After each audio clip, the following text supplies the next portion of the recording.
Instantaneous propulsion, right angles on a dime, hypersonic velocity without signatures of any kind. It didn't just want to be seen.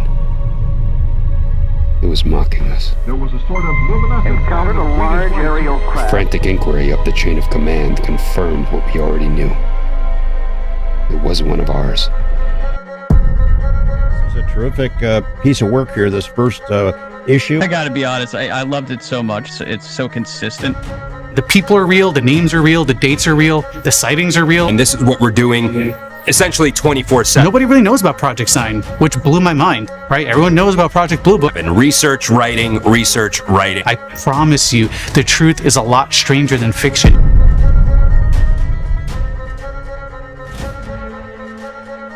My name is John Zoidis. I am the co-writer and co-creator of Estimate of the Situation. My name is Tom Orzechowski. I am the co-creator, co-writer of Estimate of the Situation, and it all comes back to 1947. We're really going back to the starting point of the entire UFO phenomenon. The July 4th wave, which is a huge chapter in American history that's been completely ignored. The flat, disc-shaped, Flying in V formation. the way they were able to seemingly sneak overseas if they were foreign invaders without the US's detection, able to travel at very high speed, switch directions in a way which should have been impossible. And we follow a specific team within Project Sign, the people behind the scenes that might have an idea. The first official military investigation into the UFO phenomenon, they concluded that these things were flying around, and it was of the utmost importance for national security to figure out what's exactly flying around, how are they doing this, and what technology does this represent. You have the real documents and the actual issues. We're always staying true to the historical research,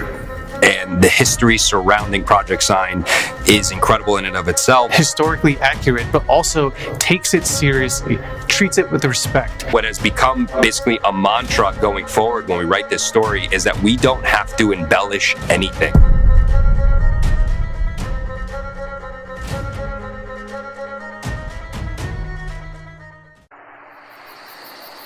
Go on.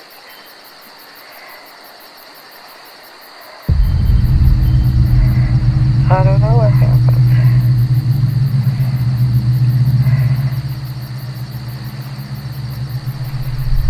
You can remember everything now.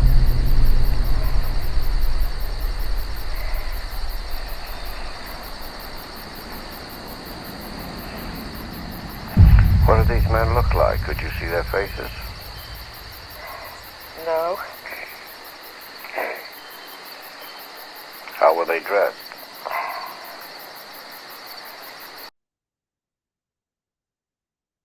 Hello, people. Welcome to a new episode of Psicoactivo. Right now, we have a treat. We have Tom Orzechowski. Is that how you pronounce it, Tom? Yes. From Estimate of the Situation, which is one of the most interesting startups that I've seen in a long time. Because I, as a film buff, which I'd like to think of myself as that, I've always been very interested in science fiction medium, and I've always been interested in movies that have to do with the UFO topic and series too, but I've never found a single one of them. I don't know if you can correct me on this, Tom, that says at the beginning based on real life events or based on true events, which is essentially what you guys are doing. You found a loophole that with which you're telling the real story. And I find that fascinating, but because you're doing it through comic books, like a graphic novel. And first of all, welcome to the show, man. Thank you for giving me your time to speak. Pleasure. How you doing, man? Good. I mean, we're busy. We just ended our Kickstarter, and I want to give like a big shout out to everybody because for a while it looked like we weren't going to hit, and we went over. So we raised almost $18,000. Strictly like word of mouth, community, people are retweeting. And this was, like kind of 2 years in the making. We've like front loaded over 200 pages or so. And I've given them out to the community to kind of like, gauge people's responses. Like, hey, do you like this? And people fuck with it. And I'm like, hell yeah, so now it's time to work. Like we're in the middle of issue 3. We're starting issue 4. We're trying to get it done on time, and it doesn't stop. So, but like a huge shout out to like everybody who supported, retweeted Grassroots. There were no UFO celebrities involved whatsoever, and I love that about this project personally. Yeah, congratulations on that though. I saw you also posted something about being spammed or something. Oh man, dude, What happened so there? like and I have theories as to why this happened, right? The last like hour or so, no, it was the last like 2-3 hours, we hit our goal like probably 3 days prior. So we're like sitting pretty, we're like, oh shit, like we cannot believe we hit our goal. Anything after this is just like, a bonus round. And in the last 3 hours, we were getting these fake pledges, and I had the screenshots of like $2, $3, $4, $3, but all the usernames were like HHKJ, like random type, like you're typing on a keyboard, a random like string of 5 letters or so, one after the other by the minute. And this went on for like a full 3 hours. And I was like, yo, this is wild. What I think someone was trying to do, and this is kind of skeevy, I think they were trying to get it taken down for like suspicious activity or something like that. That was my inclination. So I text John, like, hey, what do we do? Should we notify Kickstarter? I did. I opened up a ticket. They emailed me yesterday, and they're like, yeah, these look like fraudulent, whatever, we'll take care of it. But like my worry was, hey, we're like right there at the finish line. Don't shut down the Kickstarter because of this. So I was worried. I was watching. Oh my God. Yeah. I'm so glad it didn't happen, man, because to my estimation, I think that you guys are only gonna keep moving forward, and you're eventually gonna get picked up by some big name like Amazon or Netflix or something, and they're gonna turn it into like a series fully. That's what I think. And you know why I hope so? It's because I feel like this topic has just been portrayed in media so poorly. Honestly, Blue Book started off really good on the History Channel and slowly evolved into like some weird, like it was like a dime store X-Files episode at that time. And I was like, what the hell is going on? But like, there's never really been an accurate telling of the origin of this phenomenon, like why we're all here to begin with.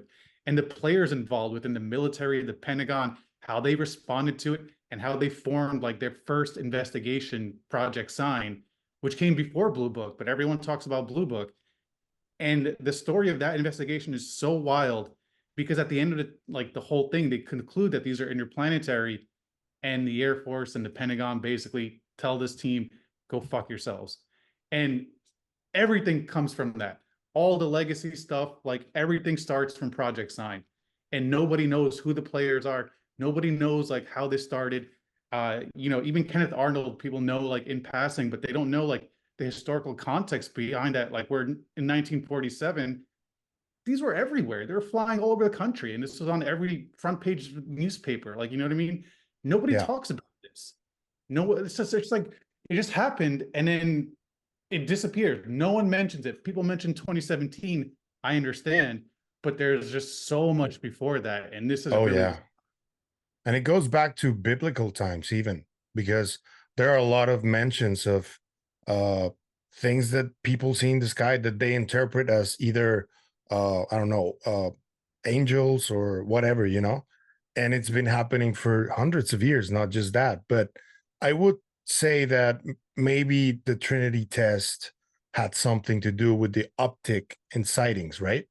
A lot of people speculate that. I mean, and it makes sense because, like, you detonate a nuclear bomb, like it's gonna cause somebody to perk up somewhere, right? If there's something there. And you're right. Even with Project Sign, there were members who like wrote in these reports, like, hey, like this has been going on for a while. Like there's reports going back, like you said, to biblical ages. So again, this is where the start of like a lot of this stuff was, within the minds of like our military leaders. That's why it's just so fascinating to me. What approach are you guys taking with the storytelling? Because I know you're doing unclassified documents, but also, for example, you were at that space where Jason Sands spoke to the people. You were there, right? You listened. You made you did a question too, right? Yeah, a couple questions. Yeah. How was that experience like? And do you think you could eventually try to tell that story if it's proven to be true? Well, here's the thing with that. Like I probably interact with the community a little bit too much because I am very passionate about the topic. Um, I am willing to do whatever it takes to help move it forward and get any information out there. I am behind a lot of the stuff that's going on in the UFO world, but like, well, not behind it, but like my fingerprints are on it, where I'll just help people where I can. I don't really ask for anything back, as long as I think it's a legit attempt, you know what I mean, at getting the word out there, or getting some sort of information. I'm on board. So when it comes to some like telling a story like Jason Sand's story, there's just a lot that comes with that, where I think Jason is so new that there's just a whole process that needs to happen, right? And a lot of people give him shit for the way he came out on Twitter. But think about it this way. If he was a feature for James Fox's documentary, and I love James Fox, but you know, we'd have to deal with a trailer, another trailer, a bunch of lead ups, and we wouldn't know who this guy was or his story for another 6, 7 months, right? Yeah. And then the data collection would happen. Then all the verification would happen, all the authentication. So that's like 6 months of time that like we now have to go over his story and just kind of verify certain things. But you know, as far as telling people stories, I would love an opportunity of doing that. I am just very selective, and right now I'm sticking strictly to historical stuff that I can vet through declassified documents. You know. Yeah. Okay. That makes sense, though. Hopefully, it gets clearer as time goes by, and we can get something more accurate. Because what you're saying about James, maybe what happened here with Sands, maybe it pushed the documentary back a little bit, because maybe they weren't expecting this guy to come forward, and that's detrimental to the cause, in my view, because we're all expecting James Fox's documentary to be as great as the other ones, you know? And this happening, I don't know, maybe it pushes it back a little bit. You're right. No, there's two sides to every story. And like I know for a fact that like there's like people are unhappy that Jason came out this way. I mean, Jason came out this way.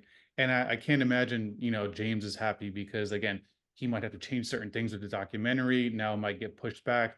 And yes, a lot of us are looking forward to it because he does such great work. And so there is that side to it where all this happening in a controlled manner, there is a method to the madness, right? But I mean, I try to see the glass half full, where someone came out in an uncontrolled fashion and now all of a sudden it's open source. It's like open source season. Everyone's trading information, everyone's looking for stuff. And so there's a good side to that. And I wonder if that's going to be maybe kind of like the new, I don't know, standard going forward. Probably not, but like, I wonder if more people are going to come out on X and just kind of be like, hey, here's who I am. Ask me any question you want. And then the feeding frenzy starts, you know, like people start, again, researching, verifying. So I see your point. And if I was James Fox, I'd be really annoyed, to be honest. But I mean, it is what it is. It's no one told Jason to do it. He did it on his own. It's his story to tell ultimately. Yeah. And however that works out, it's going to work out. You know, we all want to be players in the game, but we're participants, but on the peripheral, right? We're watching and making our own decisions. That's the best that we can do. Yeah. Did you see the same inconsistencies as the rest of people? Like, for example, he talked about Doty or the 20 and back program. What do you think about what he said about that?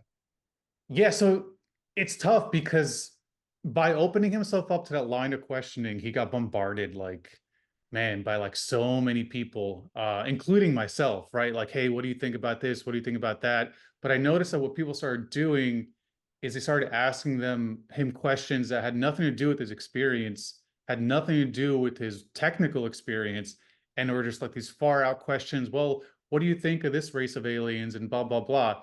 And Jason just sounded like he was answering to the best of his ability. Like, I don't know what I don't think he knew what he was getting himself into. So, but some of the inconsistencies, you know, like the UAP task force one where he mentioned that he was on there, I think he's clarified that since. He probably will come out and there's going to be a statement about it, I'm pretty sure. so we could just get more clarity on like, did he misspeak? What did he mean, et cetera, et cetera. I can say personally, I have verified his employment. He is who he says he is. That's as far as I've gotten. Everything else, the 20 and back stuff, I also think that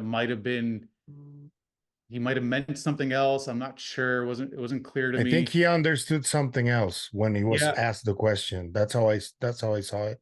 Because if you listen to his story, he talks about how he was in the program or like he was doing these things for the program, basically setting up these things for, information leaks, and he wanted out. And we don't know why he wanted out, but like he wanted out and something happened. And I believe he alluded to the fact that like they made me do something for them. Like he used the term indentured servitude. So I think that's what he was talking about. But again, there's other stuff too, like the story about the Eben, that's very similar to Doty and Serpo. That's where I start getting a little skeptical, or at least, I'm open-minded, but I know the origins of Serpo, and I know I've had a public spat with Doty about it. But in my eyes, it's crystal clear he was behind that. He was pushing it. So it's just all really interesting, and all I can do is watch. I can listen. There's some community leaders that are like really kind of, people that I look up to. They're like looking at this, and I don't want to throw the baby out with the bathwater just yet. Yeah, but at the same time, I'm always skeptical of everything. I agree with you. I agree with you. So how many issues are you in with the project? Because I want people to know it is historical documents, but I saw one of the covers that has the Virginia alien. Yeah. Can you explain that, please? Yeah. So no, we have alternate covers, right? The Virginia one was like this limited print that we did domestically. I went to James Fox's premiere where I got to meet him, and I just handed that out to people. You know what I mean? I wasn't selling this for a long time. People who wanted to buy it online, they could, and they really like helped us get over that first hump. But for the most part, I was going to conventions, just giving them out, and that's part of like kind of like a alternate cover. I have one also here. So there's that one by that artist, and then we have, I don't know if you can see it, the Roswell one. Oh yeah, I saw that one. A little dark, but it's just a special cover. Like the entirety of the series basically takes place in 1947 and goes through the investigation of Project Sign and all the sightings that happened there and all the bedlam that ensued within the Pentagon and the military. But we do try to give a little, like, what's the word? Fan service. Like, I love the Virginia documentary. I thought that, the creature just curled up against the wall with the light on it, its red eyes and stuff. It's extremely iconic. And, I wanted to just work with an artist to bring that to life in a way to show, just cool at the end of the day. That's presumably the image the three girls saw, right? Exactly that one, right? That must have been scary. Can you imagine? Well, here's the thing. That documentary blew my mind. I send that to everybody. And this is why I love James Fox, right? Because he's very good at letting people talk. Just letting them talk. And in that documentary, you had those three girls basically, and a bunch of other people too, specifically talk about the smell, right? But when they talked about it, the memory was so visceral. It was so like, it wasn't something like, it smelled like whatever. It's just they were recalling the smell, and you can, from their body language, from the tone of voice, you can tell they were recalling a memory.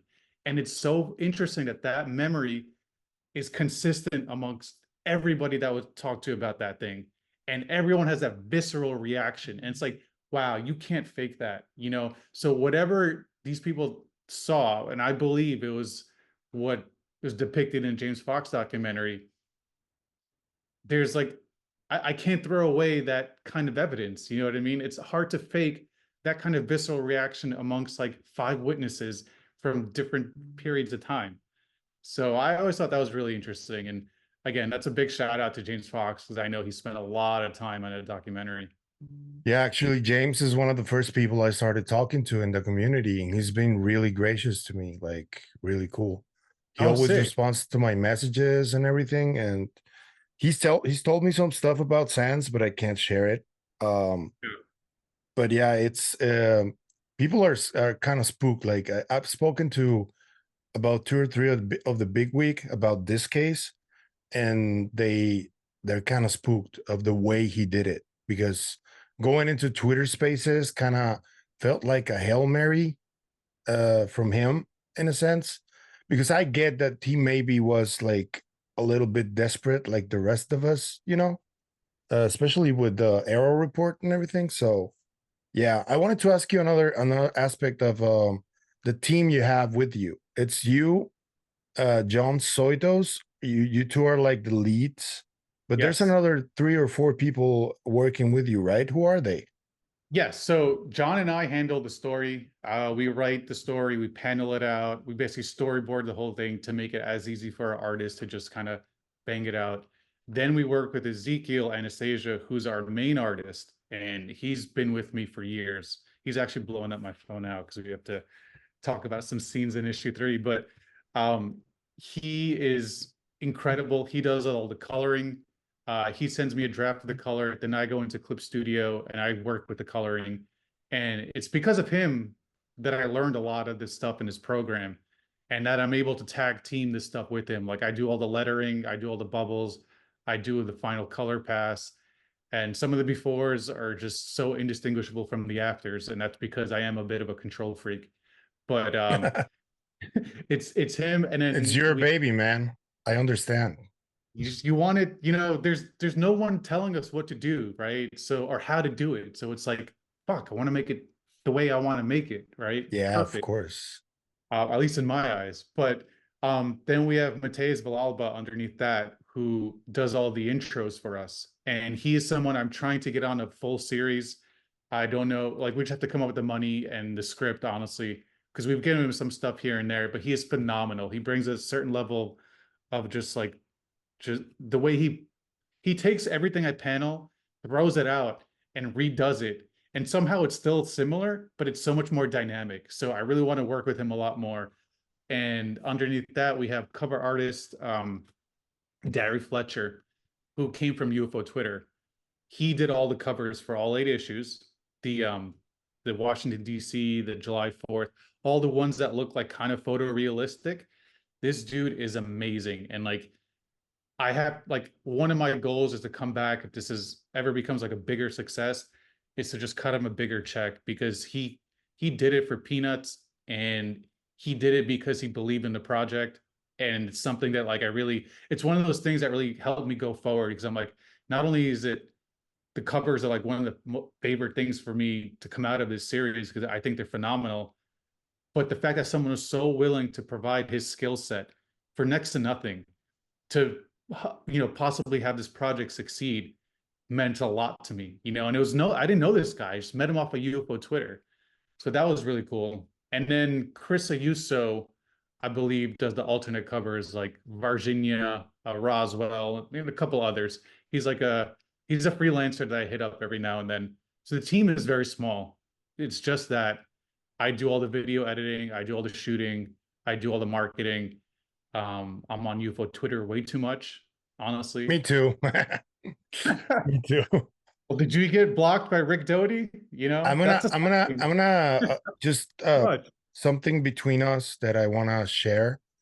I think that UFO Twitter gets a lot of bad rep, and I mean, there are a lot of trolls in there, right?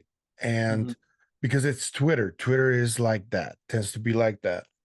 But if more stories like Jason Sands keep coming out, I think the space needs to have a little more respect, because we're the ones that the people at UFO Twitter are the ones that are trying to get more info, even if sometimes that info is not 100% accurate, but still there's more activity there than from the DoD. I mean, that's kind of No, that's a good point. I'm in a lot of research servers on Discord where people just share UFO information, any leads that they might have. But and they're pretty active, but by and large, the most activity I see is on UFO Twitter. Even if you go to conventions, you'll meet people that are from UFO Twitter. But I have to say, the conventions I've been to largely don't mess with UFO Twitter. I think UFO Twitter or Twitter in general is still like kind of a new thing in terms of spaces, in terms of people coming out. I have seen some people capitalize on it, but those echo chambers are just echo chambers, right? So this is still like in its infancy. And you're right, like when someone like Jason comes out, not only is a community need to be taken more seriously, the communities have to start taking itself more seriously. Yeah, right? and it needs to be curated a little bit because there's a lot of these trolls and people who are like way too cozy with people at the DoD or the agencies that I think have no business being on there, especially because there's a lot of good people in there, Yeah, no, that was part of, I think, the reason for the rollout. Like, and the interesting thing about this whole Jason Sands experience was I was there when, Steve and AKA first came on the scene, and they kind of came in tandem. And like, I gotta say, like, AKA has grown on me. AKA, like, and that's his username for people don't know. He gives a lot of valuable insight because he is, I believe, at one of these agencies, and he provides a lot of like tangible stuff that you can digest, right? Like processes behind certain things that are factual. But the way they came on the scene and the way they were promoting Jason Sands as this new whistleblower, it just, I think a lot of the community was like, yo, what's going on here? Like, because this is like not everyone's first go around at this point. UFO Twitter has been around for a while. And I, myself included, was very vocal about like, listen, man, like this is clearly like whatever you guys are doing, it's coordinated. And I could be wrong, right? But 3 days of that, and I remember going to space and like they're just getting mercilessly like just grilled, like, you guys are feds, et cetera, et cetera. It just wasn't going well at all. And the topic of that whistleblower came up, and that's when Jason Sands came into space. So I believe somebody pinged him, say, hey, they're talking about you. It's not going good. And he probably listened to a bunch of it, and he was like, dude, like, I'm tired of people telling my story, right? So I get that, but all of it was just very fishy to me. And I'm just a passive observer. I'm very protective of the community in general, but it was just strange. It's strange, but they're here now, and they're in spaces all the time, AKA and Steve. And for what it's worth, I think they bring a lot of value in some areas, but you should really discern what that value is. Never take anything at face value. But if they're mentioning things like for instance, the Dopser process or anything behind that you can go verify or check your contacts and ask if this is true, it's good stuff. Although they do lead, though. AKA does lead people into answers, so I'm a little suspicious about that. Wow, that's okay. Can you send me their Twitter links later so I can investigate them a little bit more? Yeah. And, Messages? I don't want to like launch an investigation, but like definitely listen to them and definitely see what they have to say. Yeah, Make your own that's what I decision. meant. I'm not gonna vet anyone. I don't do that. I just look at the stuff that is out there, and just that's what I lead with. So You say this now, and then tomorrow I'm going to see Intel Community Harassment Archive on Twitter. Nah, I try to stay away from all that drama. I think people from both sides that are infighting right now, I think they have things to offer to the community, and if they weren't focused on that so much, I think we would move forward a little faster with the topic. That's what I think, and I try to stay away from it because I gotta do the stuff I do here with Christian at the big thing, and I can't get distracted with fighting. I mean, that's not good. It's, you're right. Like a lot of these people, no matter what camp you fall in on the social spectrum, a lot of these people have a lot to offer. And I think that's kind of the reason people keep going back and sometimes they'll give somebody certain benefit of the doubt, right? Because at the end of the day, I'm here for UFOs, right? And Yeah. I'm here to listen. I'm here to learn. I've learned so much in the last 3 years. My whole outlook on UFOs has completely changed, and some of it has stayed the same. But I've learned so much from listening to people, and it's people again from two sides that seem to not like each other. But when they talk about the topic, they provide very valuable insight. And I think Yeah. again, at the end of the day, that's what everyone's here for. And social dynamics side, like, can never really control that. People are going to fight, people disagree. I definitely have not been the most gracious person sometimes on Twitter. I've had to apologize to people because this is a very passionate thing, and you've people try to convince you that you're crazy for 30 plus years. Now you have a group of like 100 people that have all been convinced that they're crazy for 30 plus years, and they don't believe that. Yeah, you get some fiery opinions, you get some pushback, and Yeah, of course. it is what it is at the end of the day. Yeah. I played the introductory video that's like 3 or 4 minutes long at the start of this, and then the Betty Hill 40-second engine video. What's that about? Can you explain it a little bit? Break it down a little bit, that 40-second video? Yeah, so I've been playing in Unreal Engine for the last year and a half ish, maybe a year, and I've been learning how to use Unreal Engine to basically bring some of these things to life in a way that if I don't have a $30 million budget, how can I do this from my living room, right? And I've learned Unreal Engine 5 is basically it's what developers use to program video games.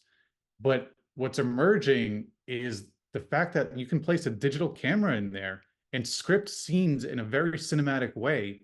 Now you have a whole movie set, right? I mean, obviously it's not that easy. There's so much coding that you still have to learn.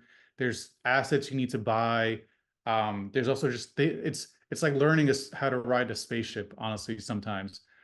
But when you get it working, you get the pipeline working, the potential is so insane. And I don't want to announce anything now, but I am working with a few people to really bring something of substance through Unreal Engine 5, something that's not like 30 seconds long, but something that's more like a half hour long to maybe even a feature. And I believe Netflix already has 2 features made in Unreal Engine 5 out now, and I just see a lot of potential for especially this topic, right? That's been presented so poorly because they don't have the money, they don't have the research to actually like depict some of these things as they happened, because the truth is always stranger than any fiction these studios can make up, or the resources.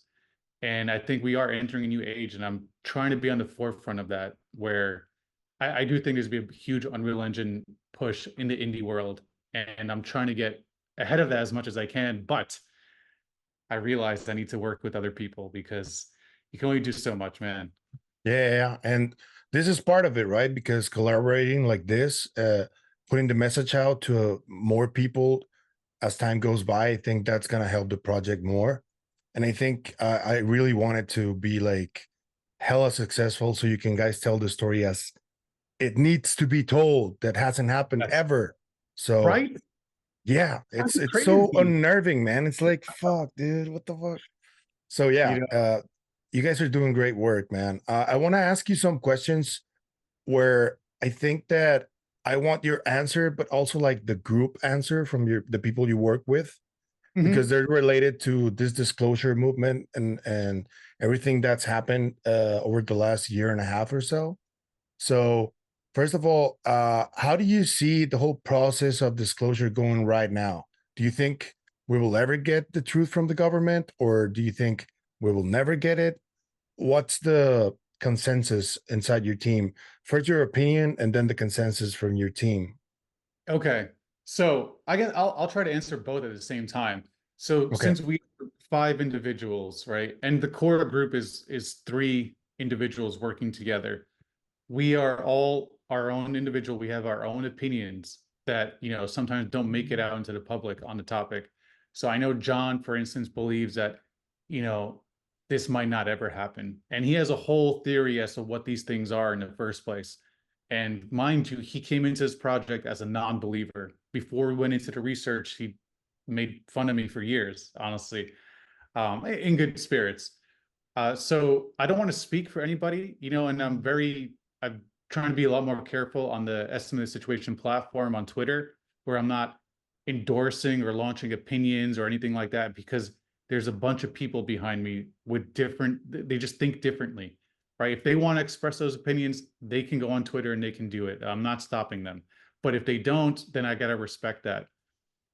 Me personally, I think there are people that are really trying to bring this about the fastest way they can. I understand why certain people are skeptical. I'm one of them. But at this point, all you can do is watch the process.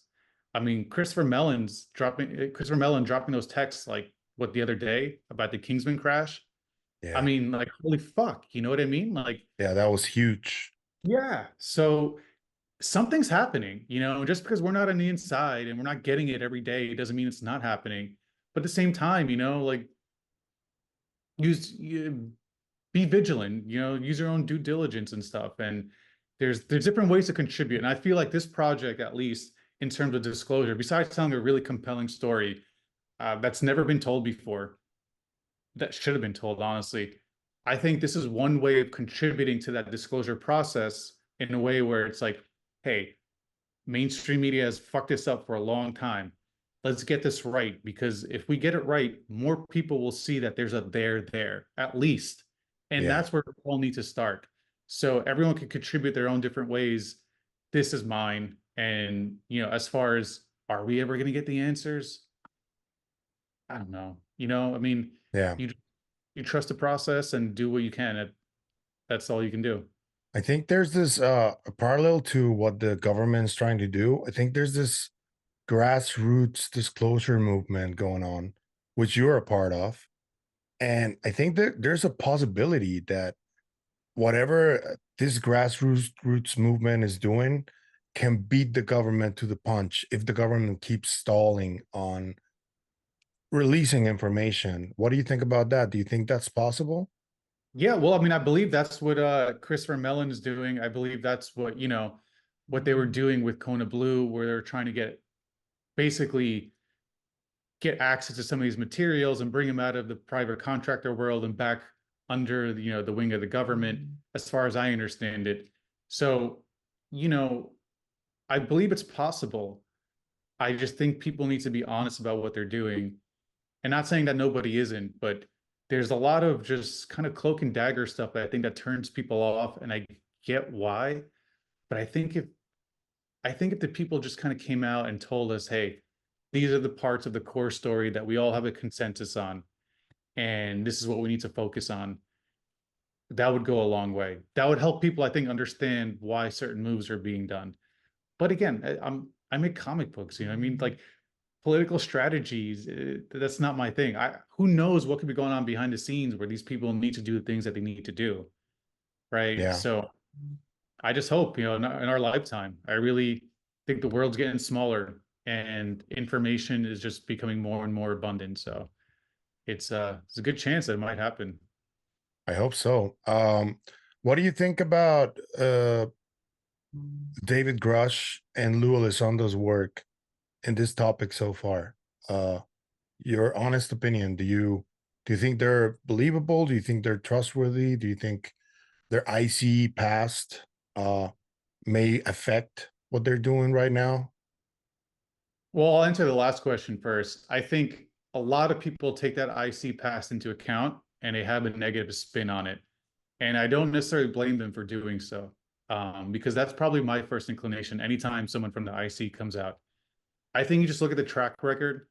I think you look at where we were in 2017. I think where you look at where we were in the 2010s to 2000s, this topic was dead in the water. No one gave a shit. No one talked about it. These people came on the scene. Now, you know what? It's getting congressional hearings. It's getting media coverage. Might not be the media coverage we want, but it is getting media coverage. So are they being honest about it? Time will tell. Do I believe they're being honest about it? I think so. Like, why else? I just don't understand why someone coming into this topic to try. Well, like unless you're Doty, you know what I mean, and you have a past of doing that for a reason. You're part of AOSI. I don't think there's. I don't think these people are dishonest, but at the same time, you know, I'm just watching like everybody else. But as you know, as far as Grush's concerned, I mean, he put his career on the line. Elizondo at the same time, they put their careers on the line. You know, they had something to say. I'm here to listen. And yeah, that's again all I can do. You know, if they're being honest or not, it's like, I mean, who is being really honest? You know, like I don't know. Especially So with this topic. yeah, so I just gotta look at the results and really kind of like go from there. Yeah, I agree. I have there are some inconsistencies that I've seen within the people involved in this disclosure movement that control disclosure. I won't list them right now because I feel like there's this reactionary stance they take with everybody that questions anything they do. So I try to stay away from it too. But I do find some inconsistencies there that will have to be addressed eventually. Not right now because we are more focused on trying to get the information out to as much of the public as we can. But that will have to be addressed eventually, I think. Yeah, no, and so yes, I understand that, and that's kind of where I'm at, where like the truth will come out sooner or later, right? You can't build a house of cards and expect it to like last 60, 70 years. So this movement is relatively new, started around 2017, I think. Maybe there was some things beforehand that like were in play, and the truth will eventually come out. It's like what this was all about. You know, was there that they were looking at? I had a point to make, but I lost it now. You said you had a theory from the 2017 movement. Oh, Yeah. yes. Okay, so I've been working this theory, and this might get me in trouble, might be a little controversial. I think in the inner circles, because like what these people are doing, they're trying to get to the program. These are not people on the inside. They're on the inside of the system, right? But they're not really like on the inside of any of this stuff. I think people like Kid Green, Hal Puthoff, even Derek Davis, there's a consensus on what is called the core story, right? And the core story, right? If we establish that there's a there, right? There's a there. Now you have these people right there that are staring at like the walls basically of the program. So these people have a consensus as to, okay, something came down, we recovered something, and there were bodies, right? Those three elements, and there might be other elements of that core story, but I think those three there's a consensus on that, like this happened. And from there, they branch out to all this, like, okay, if something came down and we recovered it, right? Then you go into all the cases and you start branching out all the possibilities. Could it be this one? Could it be that one? Oh, we have some corroborating evidence for Kingsman or whatnot, whatever. And it just kind of branches out, and you have people, the farther it branches out, the more you have different people believing different parts of that. But it doesn't matter because all it does is confirm the core story. So eventually people will find what it was that crashed, where it was. But that's, who knows if that's now, who knows if that's later, who knows if that's happened. But I believe these people on the inside, they have a consensus on this core story, and they're working their way to wrangle the information as to what specifics behind that core story, or what the specifics that make up that core story, so they can eventually find the program or find access to the program somehow by some legal loophole, and they can have it in front of them. But until then, you know what I mean? They're trying to get on the inside just as much as we are. They are just much closer to it. So when you see things like Serpo, you see things like all these other stories that they kind of contradict each other. What I do think is that they confirm the core story if you branch it all the way back, right? Now, which of those branches is the right one, right? Which of the crashes is the one that they're taught that they have this consensus on? Which one of the bodies recovered right? And all the lore goes back to the thing that they have consensus on. I don't know, but I do believe that they have a consensus amongst themselves as to what is true and what's not. At least for the core, anyway. Yeah, especially those three names you said, and I think Dr. Jacques Vallée is also part of that. Yes, I think he knows a lot of what's happening. Lukatsky too. Yeah, Lukatsky too. Yeah, and I think this is invisible colleges. I think these people have. Sorry to cut you off. I think these people have this consensus that they are now trying to find like hyper specific details about. And it's if they're the best lead we have as far as the public goes for like what's really going on. And again, just got to use your own detective skills, own discernment there. Yeah, and I'm gonna ask you one last question before moving on to you promoting everything, because I'm gonna ask you for all the links, and then we're gonna play the Kenneth Arnold video at the end, so people can see what you guys do, like in animation terms. But my question is, what's your hypothesis of what those things are? Okay. The running one, because I know it keeps changing for everyone. So yeah, it keeps changing. The running thing is like the whole reason the estimate situation started was, like all this stuff behind me was filled with like documents and like boards, and like I wish I can show you. It's 16 feet long behind me. Damn. Dude, I wasn't trying to make a graphic novel. I was just trying to find out like what the fuck happened, because I kept talking to people and they're like, oh, why do you believe? And I'm like, I don't really have an answer. You know what I mean? Like, I know I do. Phoenix lights, this, maybe, blah, blah, blah. But I was like, all right, let me find out if this is real or not. Like, am I being bullshit my whole life? I went back to the beginning after a while, found this book called UFOs and Government, which really helped me piece a lot of things together. Start calling up researchers from like the 60s, the 70s. I got in communication with Wendy Connors, Jan Aldrich, David Marler, Francis Ridge, and start piecing together. And I really used declassified documents as my template and as my guide. And I started to piece together what the military thought, what the Pentagon thought when this first happened, right? And that's where I started to understand, holy fuck, it's not a question of was there anything flying around in 1947 and 1952 as well. It's a question of what was it? And this was a question that everybody was trying to answer that year, every branch of the military. And as far as I'm concerned, that's where I'm at. I'm like, okay, there's a there. Now, as far as like everything else, that's why I'm on UFO Twitter, right? Trying to find that out. But I kind of have to believe that, the core story that Kit Green and Jacques Vallée have kind of assembled, where there was a crash, there's recovered material, possibly recovered bodies. The last one, I'm still like, it's a hard pill for me to swallow. But the first two, I'm sold on 100%. I just don't know what it is. And it's fun to speculate. Prison planet, it's a farm. Do we have a treaty? I personally like to think that we're all being manipulated somehow, a farm, I think. Well, one of the consistent things in this research that I found is that when you encounter these things, especially back then in these reports, they often, it wasn't like someone just saw something and reported it, right? You would have actual pilots encounter them in flight, and then they would talk about in these reports how whatever it was that they encountered performed evasive maneuvers, right? As if like, they didn't want to be bothered.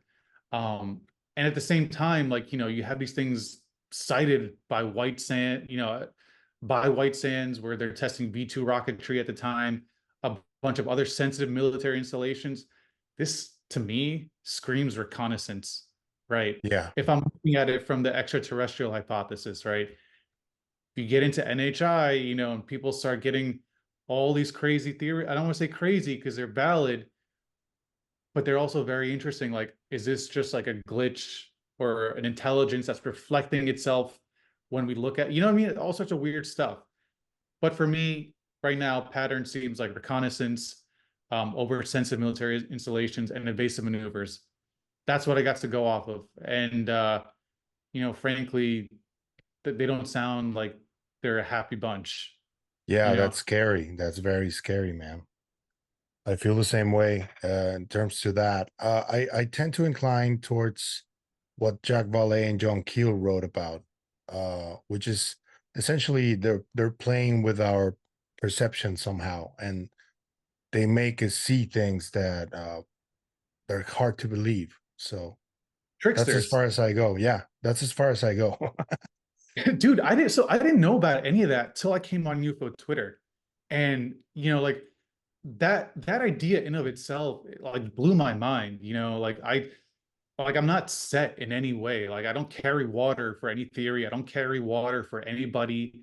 I'm just here really to learn and to try to find out for myself. And when I heard that theory, I had to rethink a lot of things, because if you read Jacques Vallée's books, which I've been exposed to by now, there's a lot of supporting like evidence for that, where that could possibly be the case.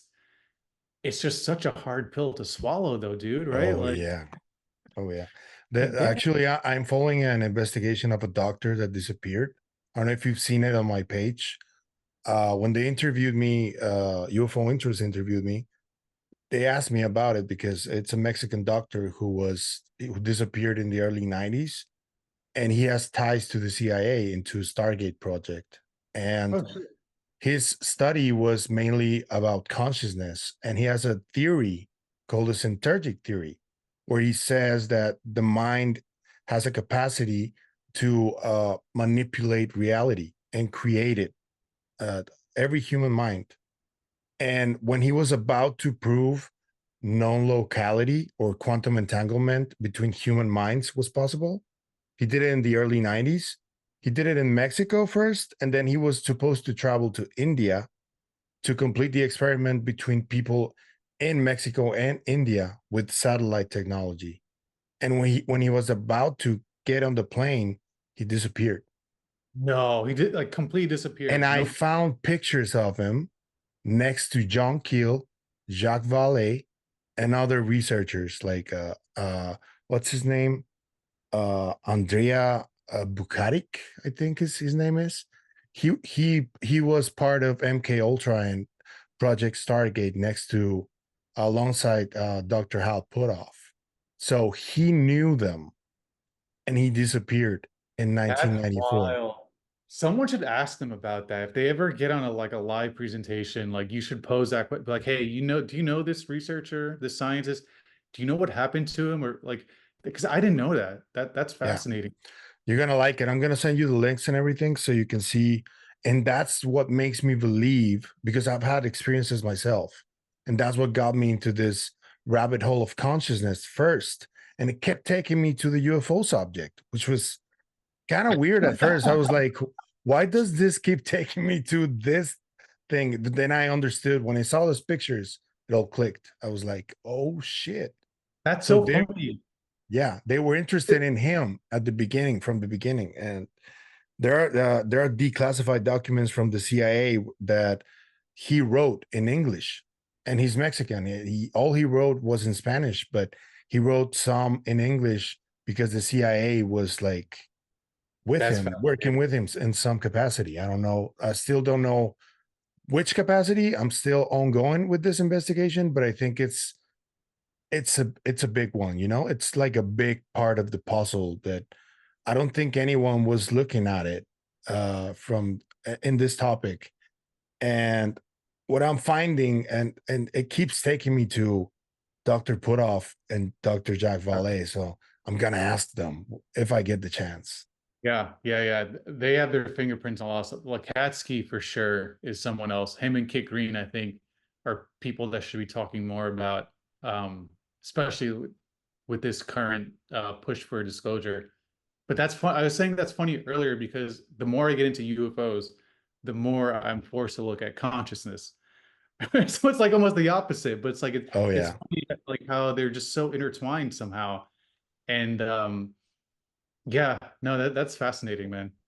Okay, so I want to thank you for your time, man. I want you to tell the people where they can buy the comics and all the links that you can provide, the Twitter links and the Kickstarter. And I know you already reached the goal, but can you please tell the people? Yeah, so we did reach our goal. Again, I want to thank everybody involved with that because that was fucking awesome. That was very stressful for a whole month, and now it's like, okay, people fuck with us, cool. But you can visit Black Tie Labs at NYC for any current progress. We are selling the first issue on that website. You know, it's kind of like a primer. As far as anything else beyond that, our Kickstarter funded just the rest of the 4 issues. So we'll probably do pre-order links when we're close to production for that. And like, you know, I don't want to like advertise it in a way where it's like it'll be worth money, but I did see some black and white copies that we sold going for like $100, you know, and we sold them for like, I believe like 25. So they are coming, you know, they're coming up in value. And I think people need to understand that we don't necessarily make money off of this. Like, I've been funding this for a long time now, and the Kickstarter basically gets us right back up to, hey man, we're just about to break even. Right, it covers the production costs, covers the shipping, and the rest of the artists because they get paid. So every bit helps. I'll put up links later on Black Tie Labs at NYC with a bunch of other content as well.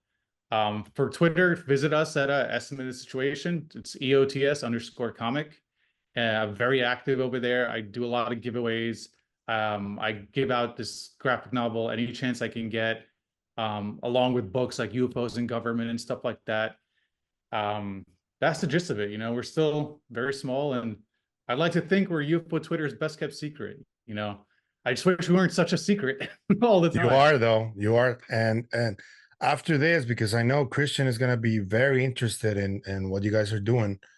I'm going to show him everything, and I know he's going to retweet this episode. So you guys, I'm going to make sure that more eyes reach you for sure. Oh man. yeah, dude. You know, it's really cool because like we want to reach the mainstream a bit. Like we wrote this comic and this graphic novel for 2 people who already believe and know all this stuff, but people also who like have no introduction whatsoever, and they're reading a compelling story based on, like, you know, again, the Pentagon, military leaders, a lot of cool stuff there, but they're actually learning about UFO history without knowing that they're learning about it.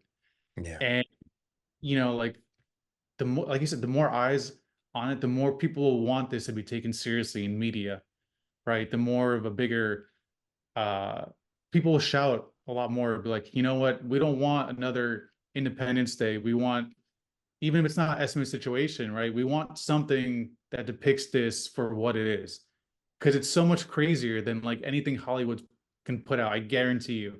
Oh yeah, it is. Yeah, and I really appreciate it, man. No, thank you for your time, man. And with that said, I want to thank you for your time, and I want you to thank your team also for what they're doing. And I'll see you soon, I hope. I'm going to leave you guys with the Kenneth Arnold video so you can enjoy. And that will surely convince you to get some of those copies, man. Hell yeah, man. Awesome, man. All right, man. Thank you. Have a great one. Take care.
across the nation has made headlines. In France, like America, the flying saucer mystery makes headlines. This man, Kenneth Arnold, who we believe General may be Sanford, Air Force Intelligence account. Director, confirms that the object. Where did they come era from? of the unidentified flying object. We're going to talk about them from the standpoint of reporters, not as comedians, not as sensationalists.